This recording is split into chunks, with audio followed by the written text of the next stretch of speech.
Stop scrolling. What if this exact moment, yes, right now, was written into eternity before you were even born? Not by accident, not by chance, but designed with intention. Imagine this. Heaven is not far, not silent, not still. It's watching, waiting, focused on you. Before I formed you in the womb, I knew you. Before you were born, I set you apart.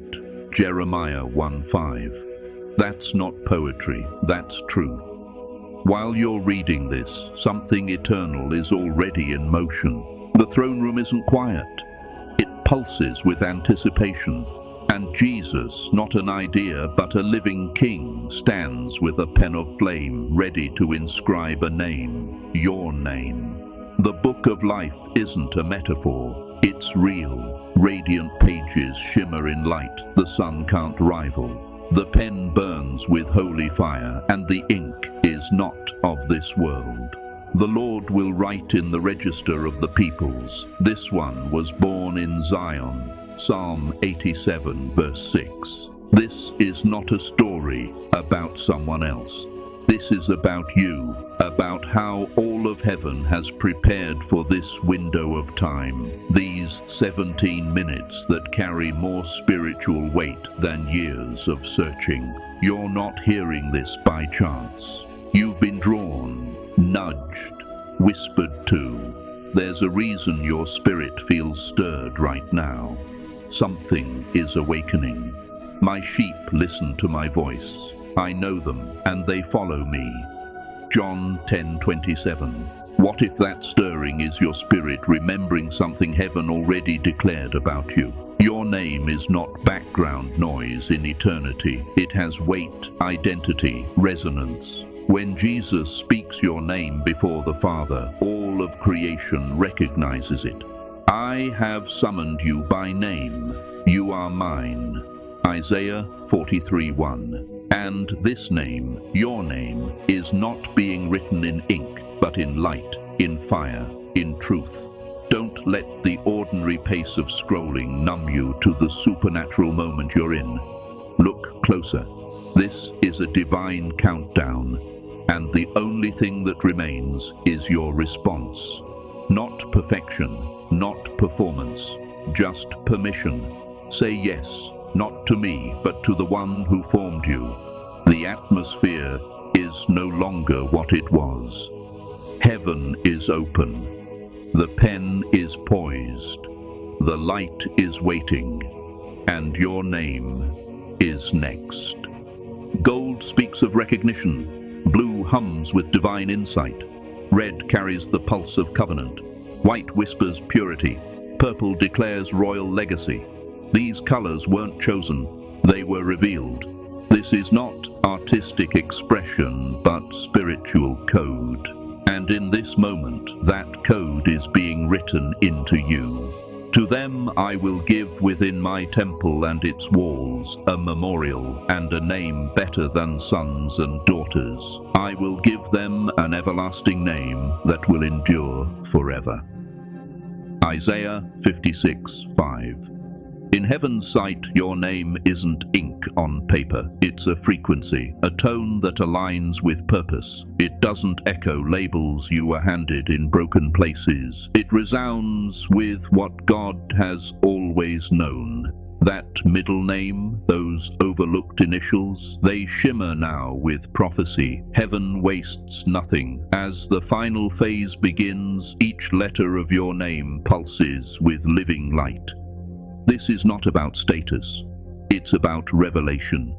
In divine sight, your earthly name is only a seed. Your spiritual identity is the full tree.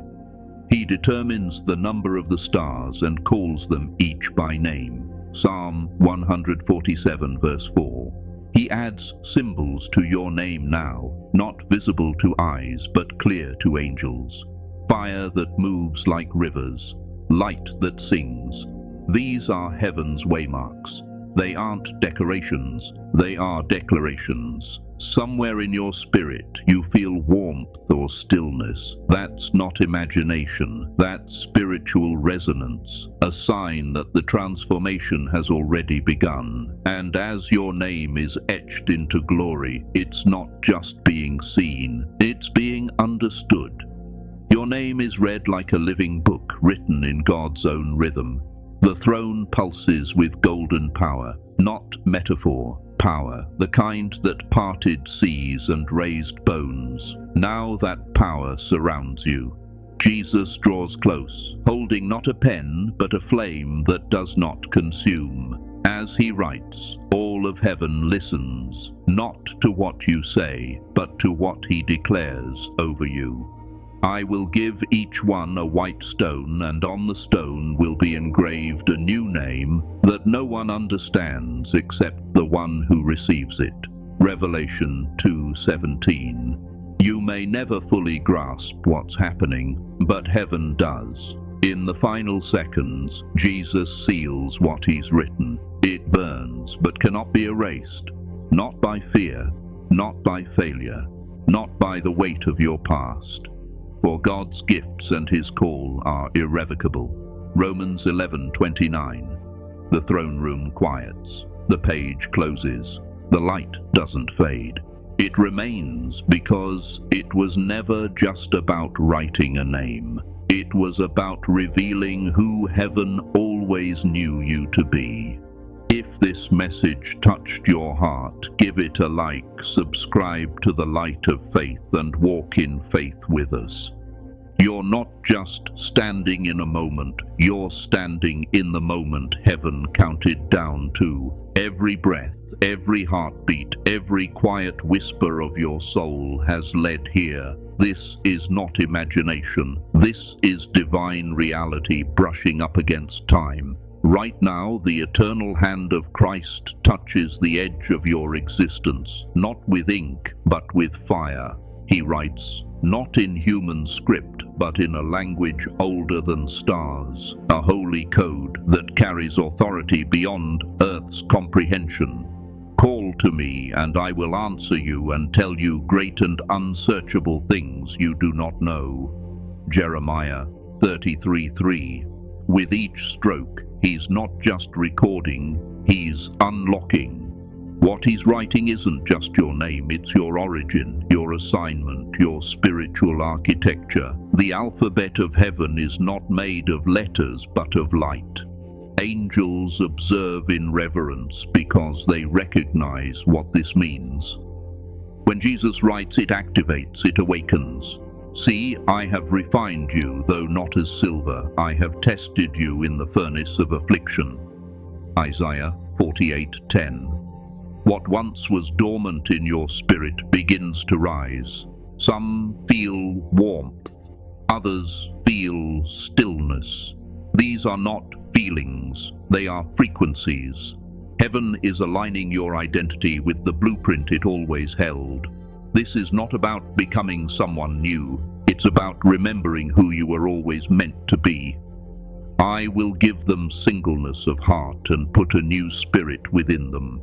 Ezekiel 11:19. Your spiritual DNA is shifting. The glow inside you, once faint, now pulses like a beacon.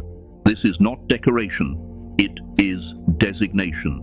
Angels respond. The atmosphere responds. The unseen realm realigns. What Jesus writes now reshapes how the spiritual world sees you. It's not symbolic, it's governmental.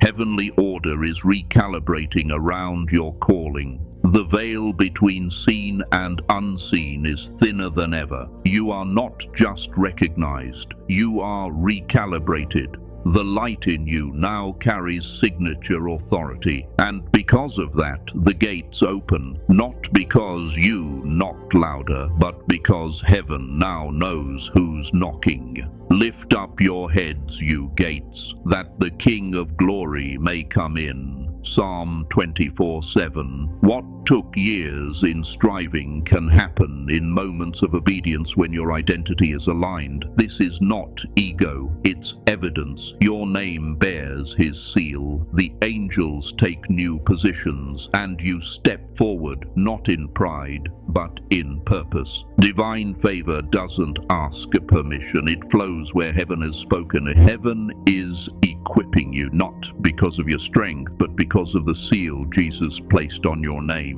That seal isn't just recognition, it's divine identification, the kind that resounds not only in heaven, but across the entire spiritual realm. This is not metaphor, it's spiritual legislation. What Jesus seals, every being in the unseen world acknowledges. Set me as a seal upon your heart, as a seal upon your arm, for love is strong as death. Song of Solomon 8:6. What's being released isn't general blessing, it's intentional prophetic provision tailored to your spiritual DNA. Each stream of light carries a distinct purpose. Gold brings elevation, blue brings vision, purple restores identity, red whispers covenant, and white wraps you in holiness. Heaven's flow is not chaotic, it's coded. Your name becomes a vessel, not of human potential, but of divine design. Suddenly what once felt distant begins to draw near, not because you chased it, but because your identity has shifted. The Lord called me from the womb, from the body of my mother, he named my name. Isaiah 49:1. Now, Jesus writes with holy fire. He lifts the pen and the air in the throne room thickens. The final letters form, not from ink, but from breath, from eternal spirit. As they take shape, angels still themselves. Every stroke becomes sound. Every sound becomes power. Every power aligns with purpose. The symphony of heaven moves in quiet precision as divine identity becomes sealed in radiant fire.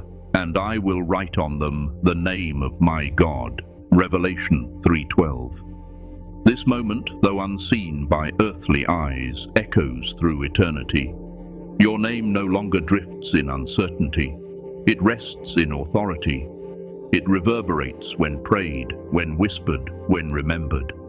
The darkness recognizes it. The angels recognize it.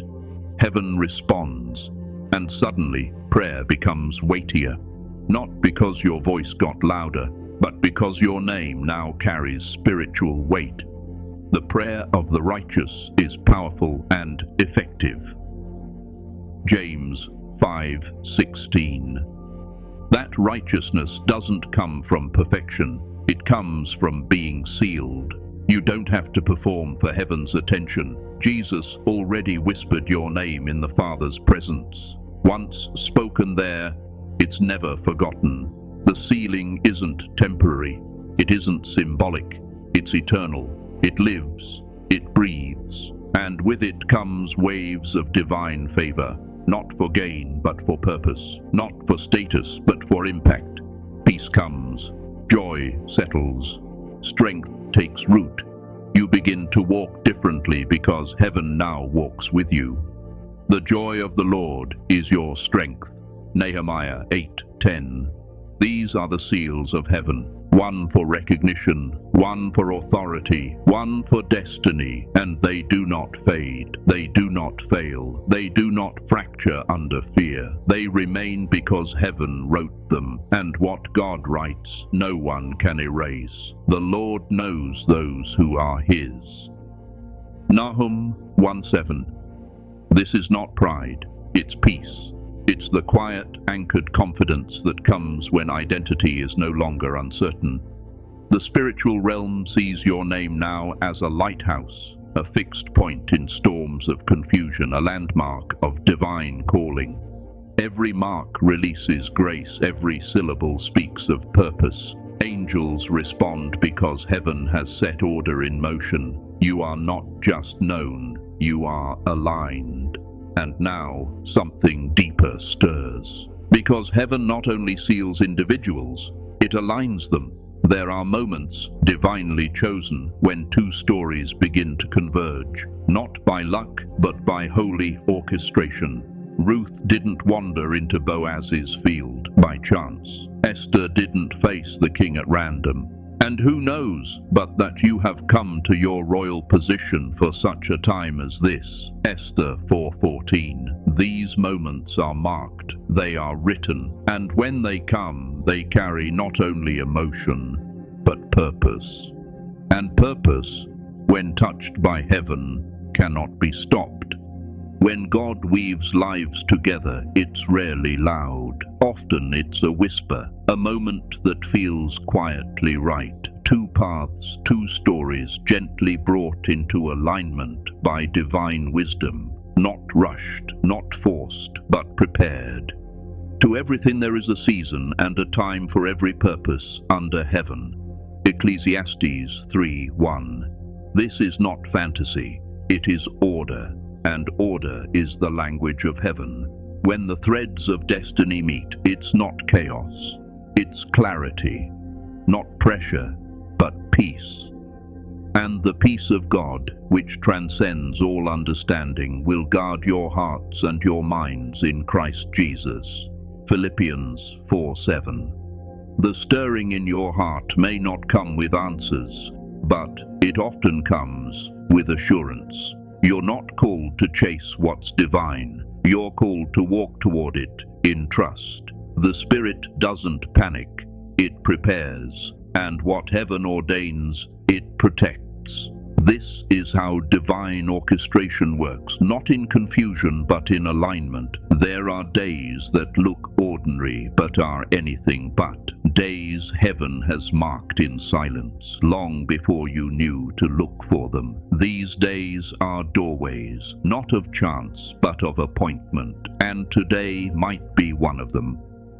In Scripture, we see this again and again. Ruth stepped into Boaz's field as if by coincidence, but heaven had already written that meeting.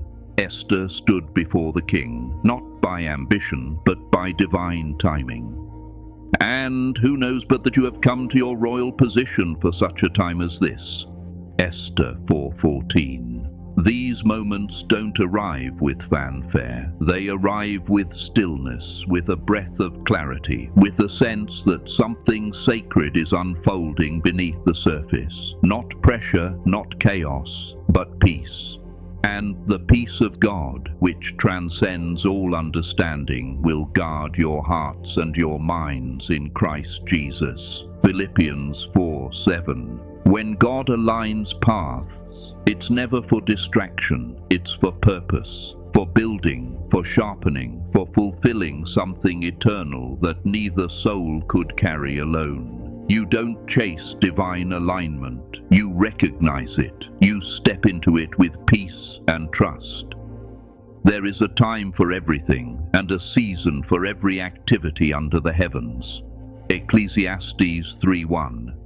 When your spirit stirs without explanation, when a face you hardly know lingers in your thoughts, when dreams echo names you've never spoken aloud, that's not imagination, that's revelation. Heaven has long been writing a connection across dimensions, across memory, and sometimes even across lifetimes. The bond between you and the one heaven has woven into your story is not merely emotional or physical, it's spiritual. It is felt in silent moments, in passing glances, in prayers that somehow feel like dialogue. Before they call, I will answer. While they are yet speaking, I will hear. Isaiah 65:24. And there are signs, a name that keeps showing up, a song that stirs something deeper, a dream that refuses to fade. These are not accidents, they are invitations. The soul's heaven links together recognize each other, not with logic, but with memory. A memory older than time, encoded in your spirit. Deep calls to deep in the roar of your waterfalls. Psalm 42:7. Today, yes, this very day, might be the one written in divine light. Not by superstition, not by fate, but by precision. A date prepared by the Most High where two people will receive the same insight, the same knowing in different places, but at the same moment. Not imagined, appointed. What follows may be a conversation, a message, or even a dream so clear it shakes you. Or maybe it's an unspoken shift in your soul that tells you this is real. For the vision is yet for an appointed time. It speaks of the end and will not prove false. Though it linger, wait for it. It will certainly come and will not delay. Habakkuk 2:3. And now heaven calls you to prepare, not with anxiety, but attention, not by striving, but by stillness. Clear space in your mind. Create silence in your soul. Because revelation does not shout, it arrives gently, and it only enters where room has been made. Remove the noise. The mental space you clear now is the space where heaven will speak. Pay close attention to the whispers within, the sudden insight, the quiet peace, the memory that arrives unannounced yet feels strangely sacred. These aren't distractions, they're divine breadcrumbs leading you deeper into a story heaven is already writing. The Spirit often speaks through stillness, through impressions too gentle to force, but too persistent to ignore. A color you feel led to wear, a place you keep thinking about, a sentence that lingers after it's spoken. None of it is random. Heaven doesn't shout, it nudges. The steps of a good man are ordered by the Lord. Psalm 37:23. Even now your angels are active, clearing space, rearranging circumstances, softening hearts, removing what once felt immovable. What once blocked you is being shifted quietly. That distance, it's shrinking. That delay, it's transforming. That fear, it's losing its grip. And still there's more. In the silence, your soul is beginning to settle. You're sensing the pause, the hush that precedes divine movement. The peace isn't empty, it's holy. The quiet is not absence, it's alignment. The Spirit is completing cycles you didn't know were unfinished, tying up unseen threads, healing places within you that needed to breathe. Heaven never prepares halfway, it finishes what it starts. And what's unfolding now is not just about you. It's about the one your spirit was made to walk with. That person, whether you know them or not, is being stirred too. Their inner world is shifting, their perspective is widening. They may not understand the signs, but they feel the pull. They're being drawn to moments, memories, even names connected to you, and they don't yet know why. Heaven is preparing you both in parallel, guiding two roads by grace toward a moment of divine intersection, not rushed, not delayed, perfectly on time. For the revelation awaits an appointed time. It will certainly come and will not delay. Habakkuk 2:3. And what lies beyond this intersection? A glimpse is given. Not fantasy, but purpose. A shared mission born not out of chance, but calling. A connection not built on emotion, but on assignment. This was never just about affection. It was about alignment. It was about the kingdom. This connection was never just about romance. It was about legacy, about two lives becoming one message for a watching world. Heaven never intended your union to be ordinary. It was designed to echo purpose, to reflect covenant in a culture of compromise. One can put 1,000 to flight, two can put 10,000. That's not just poetic, it's spiritual math. When two souls aligned by God walk as one, their impact multiplies beyond calculation. This isn't about a relationship to complete you, it's about a calling that activates you. Your union isn't just a gift, it's an assignment. Together, you won't just share affection, you'll carry assignment, authority, and light. A living sanctuary. A walking answer to prayers others have barely whispered. You weren't created just to love each other. You were created to reveal what holy love looks like when heaven writes the story. And when it happens, it won't feel like striving. It won't feel like guessing. It will feel like peace. Be still and know that I am God. Psalm 46:10.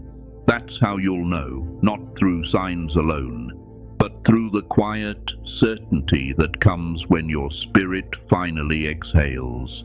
So release the need to force it.